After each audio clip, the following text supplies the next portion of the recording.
El arroz, junto con la carne, la cebolla, el ajo, lo dejamos así un ratito antes de agregar el agua, donde se cocinará.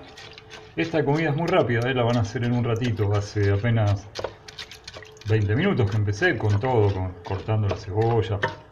Acuérdense en el barco de cortar chiquito todo, porque así ahorramos gas.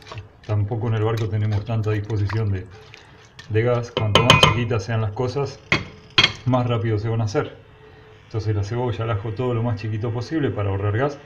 Ahora dejo esto así, que se impregne con esos jugos el arroz, y dentro de 3 minutos echo el agua y le pongo la tapa.